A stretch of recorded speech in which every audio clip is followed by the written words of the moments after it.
Саламатсыздар ма, құрметті оқушылар? Бүгінгі сабағымыздың тақырыбы экожүйе, биогеоценоз және биосфера. Ең бірінші экожүйе терминіне назар аударатын болсақ, экожүйе деп отырғанымыз бұл зат және энергия айналымы жүретін кез келген тірі ағзалар бірлестігі мен олардың мекен ету ортасы.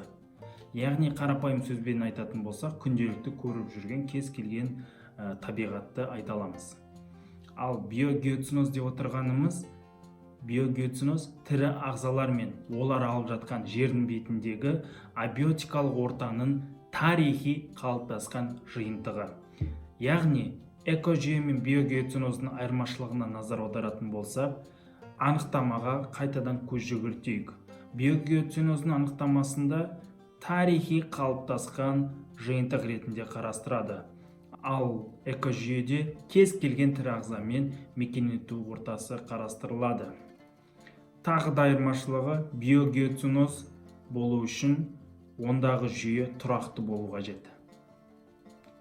Үшінші шарт, биогеоценоз көп жағдайда белгілі бір өсімдіктер жамылғысына байланысты айтылады және биогеоценоз нақты бір аумақты қамтиды. Мысалы, қарағайлы орман, қайынды тоғайды алуымызға болады. Өйткені қарағайлы орманда тек қана қарағай ағаштары жамылғысы ретінде қарастырылып тұр. Ол бізде биогеоценоз бола алады. Келесі шарт, биогеоценоз болу үшін көптеген ғалымдардың айтуы бойынша құрлықта болу қажет. Жүйе құрлықта болу қажет. Ал экожүйе бізде кез келген тірі ағзалар мен олар мекен ету ортасы қарастырыла береді.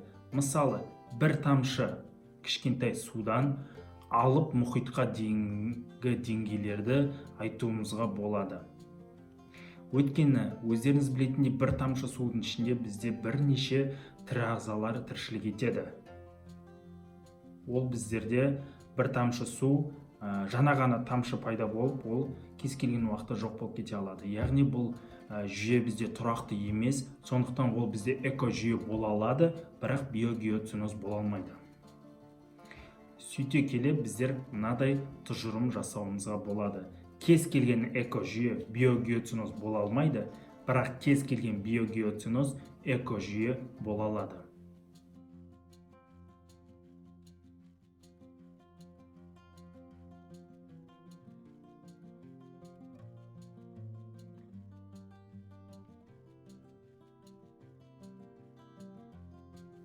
Ал осы барлық табиғи экожүйелер бір-бірімен тығыз байланыста және олар бірігіп жер ғаламшарының тірі қабаты биосфераны құрайды.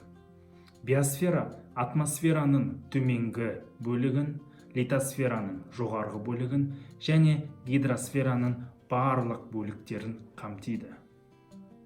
Құрметті оқушылар, қандай да бір қателіктер болса, немесе ұсыныстарыңыз болса, менің жеке парақшама жазып, кеңес берулеріңізге болады.